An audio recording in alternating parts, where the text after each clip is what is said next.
Good morning. We are in California, looking for the heart of the American sense of humor. It looks like we may have found it. There it is.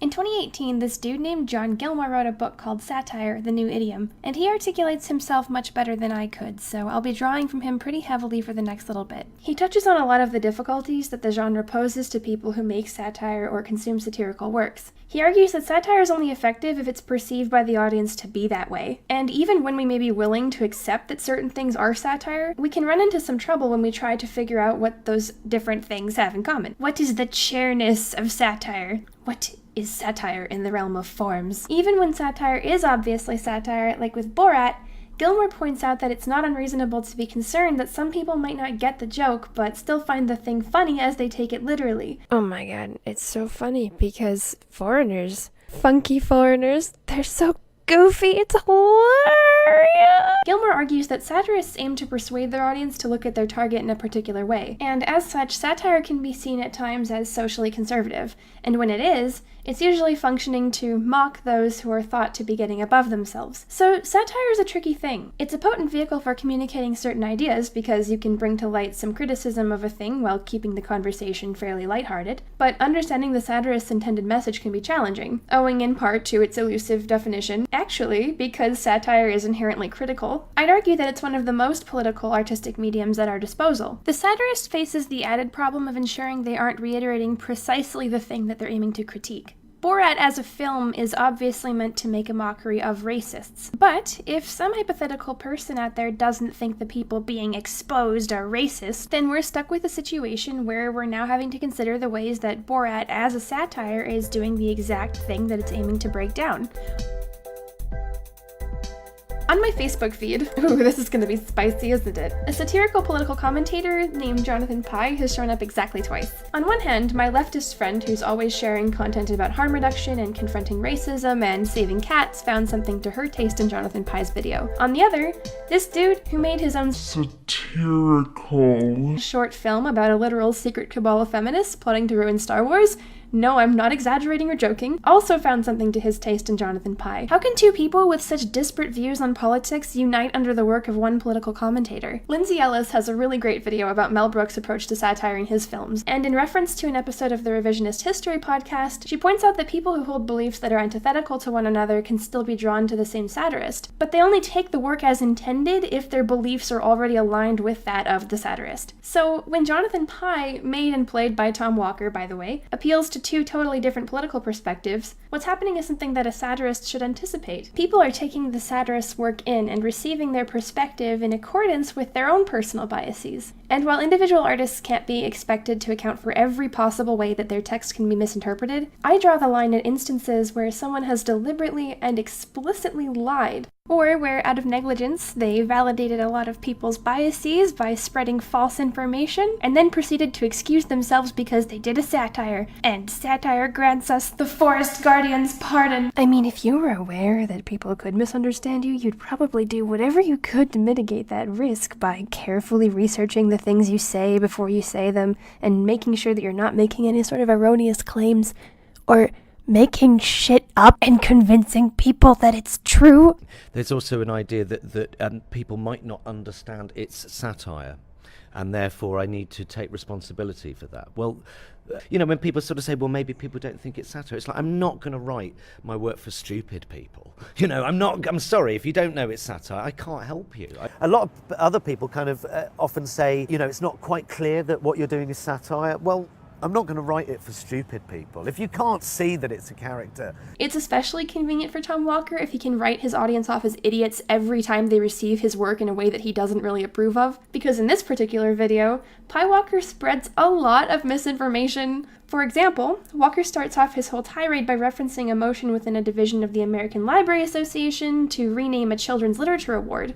Today we'll be discussing Laura Ingalls Wilder, author of the Little House on the Prairie books, whose name has been removed from a writing award because her books display stereotypical attitudes and contain racial language. Well, duh. Previously, it was named after Laura Ingalls Wilder, but because she and her daughter were noted fucking racists, I mention her daughter because she was heavily involved in the writing process of the Little House series, the ALA removed her name from an award and replaced it with a more generic one. But Pi Walker claims that this is somehow an act of sanitizing history. They stated on their fucking website that the alteration has no reflection on past awards or achievements. He kind of addresses a vague audience and entreats them to stop sanitizing history. But it's not really sanitizing history, is it? All this means is that when this association awards writers from here on out, they're handing out an award of identical function and of a different name. Besides that, maybe an award that honors and invokes only the good side of Ingalls' legacy does more to neuter the past. Oh my god, the word neuter. An award indiscreetly celebrates what she stood for and everything that she produced, because it doesn't communicate the way that she effaced the true history of the American frontier in her work, to quote Sharon Smulders. And also,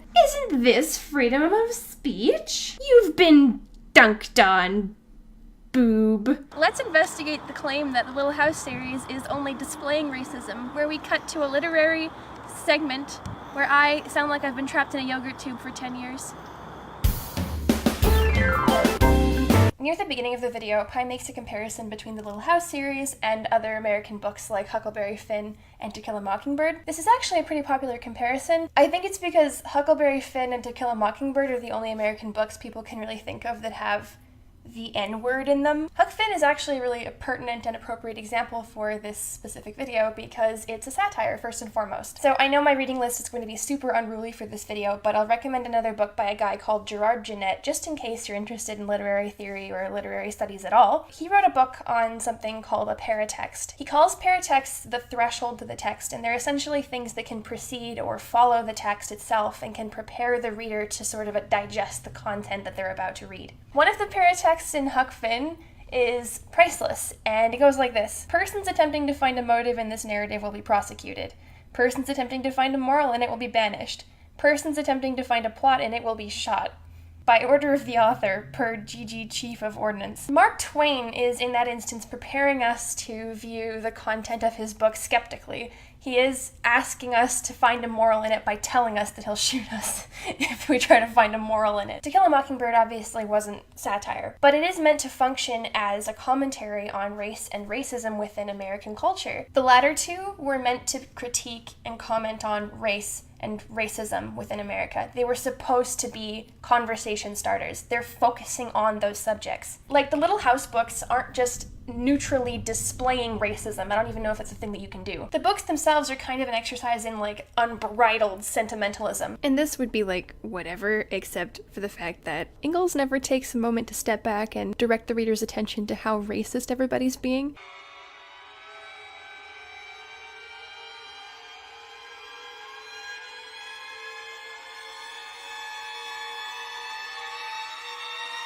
The article that I've linked, as well as another book that I'll have down there, actually talk about all the ways that Ingalls changed or altered the actual facts within history. What was going on, though, in Ingalls' childhood was genocide, and you can't really get that sense from children's books. And isn't it convenient how the land is just entirely empty, where the Ingalls family is settling? I got my degree in English. I actually had to read these fucking old races that you people are all arguing about. I had to do the work here. You all get to just complain about it, and I actually had to do...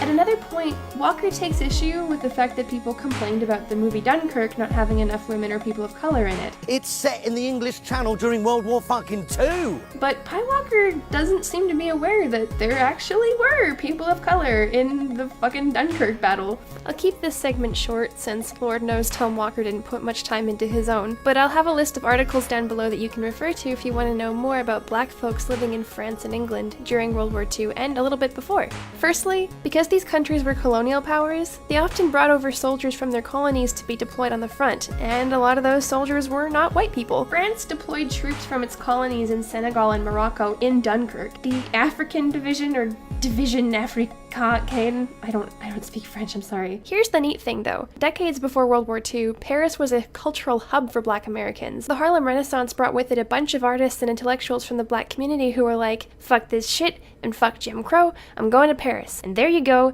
you've got a diaspora. Here's a poster that Britain published within a year after the Battle at Dunkirk. In the 1940s, when, if you believe Tom Walker's tone, Britain and France were like homogeneously white, such that casting black or brown people is akin to inserting a dragon made of anal beads into the middle of the ocean during the battle sequence. The British Empire saw fit to project a diverse image of itself and the Commonwealth during the war. The film Dunkirk was criticised for not having enough women or people of colour in it. It's set in the English Channel during World War II. When encountering a satire in the wild, it's important to ask yourself the question, if this is a joke, what difference does it make? If the person is trying to ventriloquize their opposition by hyperbolizing them, it might make a difference to know that they're joking, because the content of the joke is dependent on the sort of character they're giving voice to. If the joke is that the person is just shouting and screaming their opinion and also swearing, then it actually might not make a difference if it's a joke.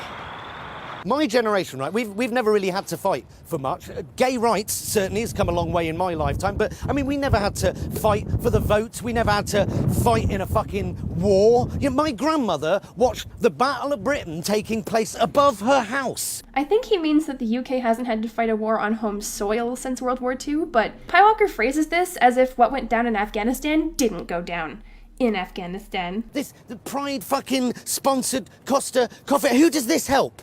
Who is that for, exactly? Or are you just cynically hijacking an entire social movement to promote your chain of restaurants by wrapping your corporate brand in rainbow-coloured virtue to help you sell dumplings? Stop politicising my dumplings! He groups in corporations that are co-opting social justice causes and iconography with the actual activists and movements that these images were born out of. Usually, the exploitation of subcultures or mediums that originate in marginalized groups for the profit of corporations on the outside isn't something that feminists or other activists condone. For more information on that, I'd recommend this book called No Logo by Naomi Klein. She details a bunch of counter-movements and protests that aimed to push back against this exact phenomenon, but that's a whole other conversation. What makes oppression obsession even more dubious is this point where Pi insinuates that anyone who identifies racism in the movie Dumbo is a fucking loser. Vice magazine recently reviewed the trailer for the new live-action remake of Dumbo and said the trailer was, and I quote, cute and heartwarming and seemingly neither racist nor terrifying. News just in, the new Dumbo film probably isn't racist. What on earth made you think it would be? This is what identity politics does to you. It turns your fucking head into blancmange. And then Walker writes in this line. Crows? What? I've never seen Dumbo. In this moment, Walker basically exonerates himself from anything false that his character has said so far. For while Pi may be ignorant about the racism surrounding the crows in Dumbo, Walker is clearly self-aware enough to signal to us that he personally does know. You, the skeptical audience member, might now be an uncertain boy. What Walker is doing here is actually a writing technique sometimes referred to as lampshading. When you lampshade, you can gesture to a prevalent problem within your own work and then move on without actually having to address it in any significant way. This kind of move signals that the artist was considering and anticipating a specific kind of criticism, but instead of working through it or accepting that that criticism is inevitable, the artist is able to just kind of hand-wave it away. Is every incorrect thing that Pi says just another example of Walker winking and nudging at us, or is this actually an instance where Walker, not just Pi, made an oopsie? This video is one of Walker's most viewed on Facebook. The general reception illustrates the way that his audience's political biases have been stoked and validated by his simplistic, reductive, dishonest, and incorrect representations of a wide swath of issues. Even though Pi opens his video by conceding that, naturally, it's easier to find racism in books if our sample is from 80 years ago, his concluding sentiment, or rather statement, is that we used to react to prejudice. Now we actively seek it out, often where it doesn't fucking exist. So what does his audience think about that? You, sir, are brilliant, and I'm giving you an online standing ovation. This is spot on. We can't hide and forget the past. My partner is a primary school teacher, and they have removed stuff about the wars and the Holocaust from their curriculum. It's stupid. He's saying what a lot of us are thinking. Brilliant, humorous, and totally spot-on rhetoric. Every single word completely and utterly true. Oh my god. Identity politics is everything that's wrong today. Looking for offense or prejudice where there isn't any is dangerous and disharmonious. Let's celebrate diversity. Absolute gold, I swear. With each passing minute, you can almost see the character of Mr. Pye sliding further and further over to the right wing. Righteous lefty middle class are heading for Armageddon in double quick time. Jesus fucking Christ, this is the best one. The SJW anti-fascists are the most fascist of them all, openly attacking, often with violence, those they perceive to be infringing on anyone's rights or possibly offending someone. Fuck. It sure is hot here in California, where we are. A lot of the people in the comments that I showed you weren't confused about whether or not Tom Walker was producing satire, but the problem is that he was confirming their biases. Can you hear me over the wind? Most of Tom Walker's jokes are built upon a straw man of the left and a lot of other really complex socio-political issues, but knowing whether or not he's telling the truth or lying or just being negligent in his research isn't a matter of being smart or stupid or knowing whether or not he's trying to satirize something. It's a matter of doing 300 hours of unnecessary research for a 6,000 word video script that you end up having to cut down on by 2/3, or just wielding a level of passive knowledge that you can use to corroborate whether or not the things he's saying are entirely accurate. So if the joke in Tom Walker's videos is that it's so true that it's funny, I don't think we're operating on the same conception of what reality is. You're most likely not going to know all the things that you don't know. You've ever heard of Dunning-Kruger? It is a good and healthy idea to fact check every 7-minute video that comes across your newsfeed, but we live in the year of our Lord, the information era. Nobody's got the time for that shit. Is it legal to run around naked here?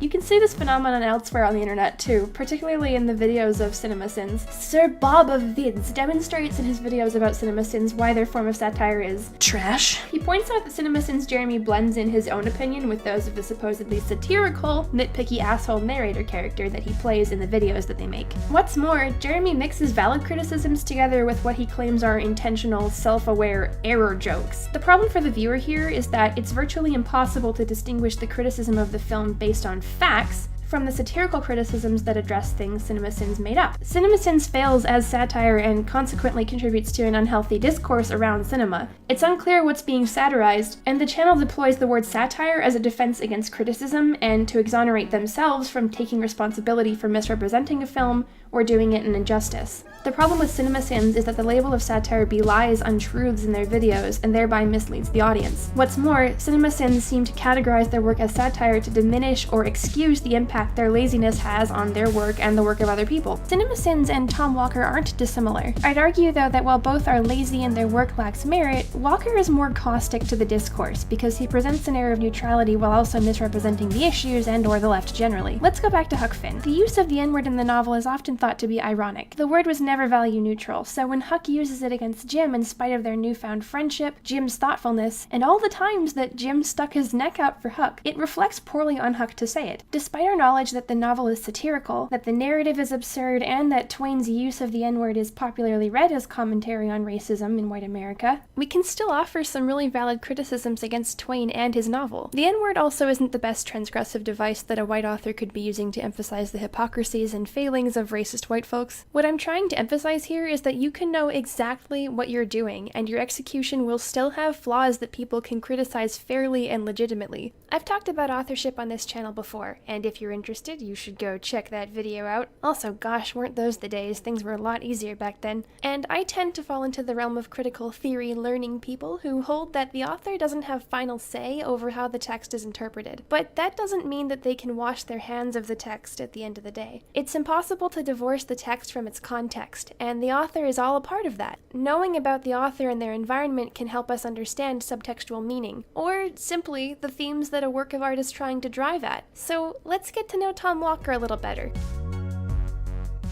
I don't think Tom Walker says any of the things that he does in bad faith. I don't think he completely understands the medium he's working with, though, and I don't believe he entirely grasps the scope of some of the issues that he's tackling. He knows why people watch him. But that is the key question, first of all. I mean, is Jonathan Pye saying what you think? We're politically aligned. I mean, we differ about certain... I don't care as much about certain You're things. You're not as angry. I think all...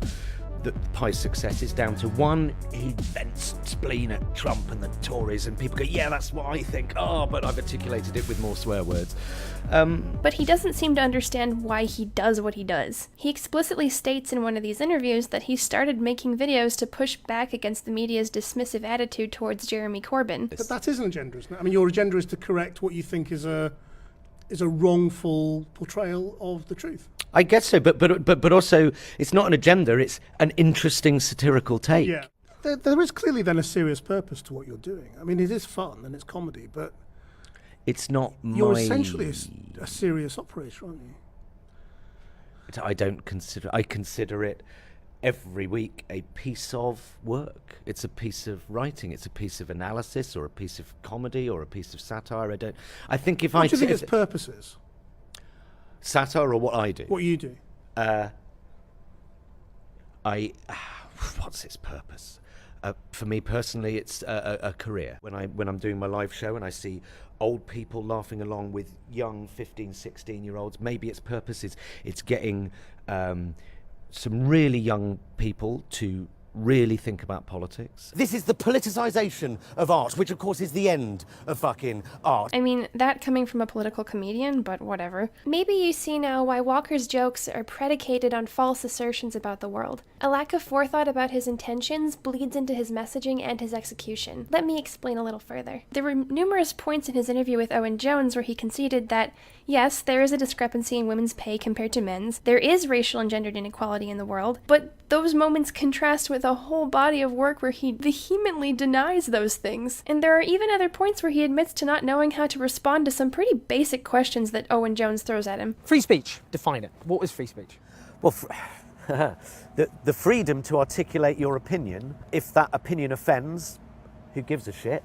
I'm sorry. If you were a racist and you genuinely felt that your skin colour made you better than that guy over there with brown skin, you should have the right to articulate it, because then I can tell you where it's going wrong. Do you genuinely think that racism is something which is a legitimate perspective which can just be debated? Debating whether or not somebody is inferior because of the colour of their skin is simply an unacceptable perspective, isn't it? It is unacceptable.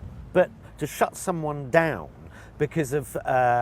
I mean, this what do is you the mean real shut problem. them down? That's what I don't understand. Well, What do you mean all shut right, them down? but probably a bad example that I gave you. If I was holding hands with another man walking down the street, Yeah. and someone said, "You fucking puffs," Yeah. is that free speech? No, it's.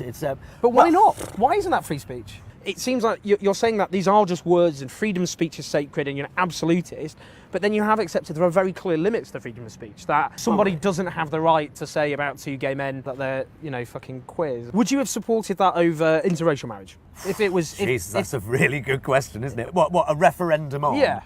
I mean, that's an awful situation you're putting me in. You had to have a debate about it. But you wouldn't have done that with interracial marriage.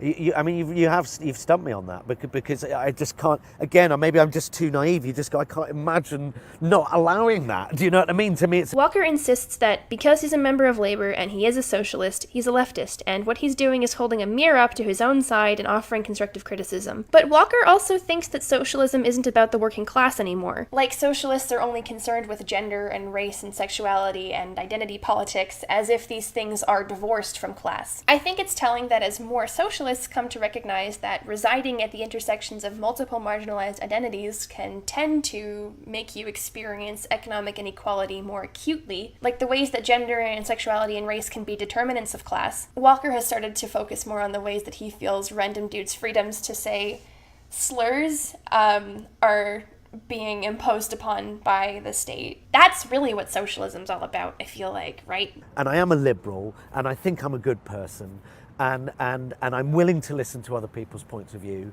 I'm not suggesting that these inherent privileges don't exist. What I'm questioning is their usefulness in political discourse, in debate. Does that make sense to you? It does, but I mean, there's a huge body of work out there if you read by anti-racism activists, women's rights activists, trans rights activists, people who either fight for women or for various minorities who do genuinely, just factually encounter huge amounts of oppression and so on. Of course. And the implication when one suggests that I'm wrong because of my sexuality, for example, in those instances, the implication is that I haven't bothered to read up on it and I don't know what I'm talking about. Well, maybe I've read everything in the world about it and I've come to this conclusion that you disagree with. So I really, really doubt that he came to his positions after years of reading Du Bois and Butler and Ahmed or Crenshaw or Baldwin or Foucault, and then he was like, you know what?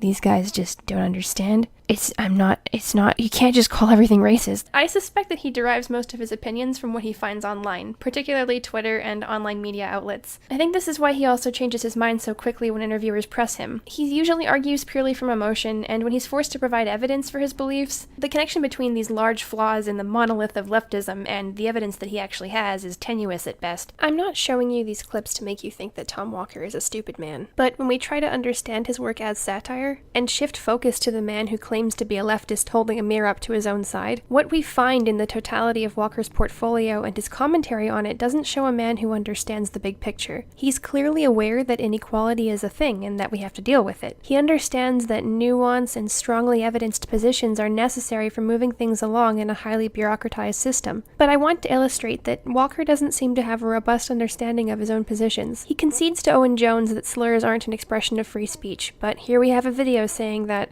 well, that's his right, isn't it, to use whatever words he chooses? I mean, I'm not saying Linehan wasn't being rude or being a twat. I honestly don't know, but it's up to him what words he uses to describe anyone he likes, just like it's up to anyone to refer to themselves as they so wish. It's called individual autonomy. It's called free speech. Used to be fashionable back in the day, but it seems to me that all some people are asking for is a wider debate on trans issues, and that's something that I would support. And asking for a wider debate doesn't make you a transphobe, but that's not the point, and that's not the point I'm making. The point is, why are the police getting involved in Twitter spats? Sometimes he recognizes that the Tories and the right have their own goals and that they're actively shaping the world with what power they have. He was never going to win this. She was never going to lose this. You know, for her, this election was her chance to get rid of the opposition, get a democratically legitimate authoritarian government, you know, like in Turkey. And this for Labour was about attempting to stop Theresa May from steamrolling over every fucking liberty we have by not losing too badly. But then we have instances where he suggests that the recent proliferation of right-wing extremism is the left's fault? When the left come out with this shit, we push normal people further and further away to the right by telling them they're already there, by telling people that large swathes of the Tory party are on the far right. You legitimise the far right by putting them all under the same umbrella.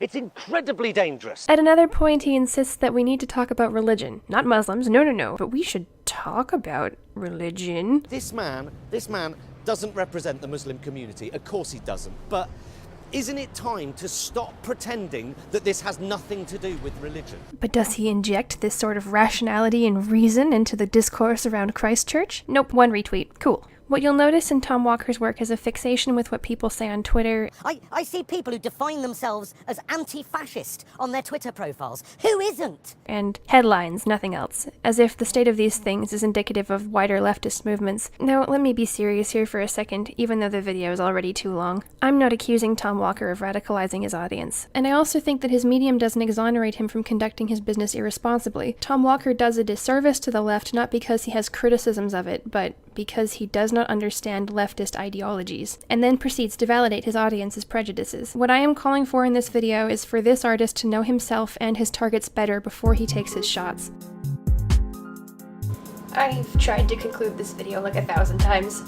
Does not knowing what you're talking about evolve you into a sacrosanct bastion of rationality?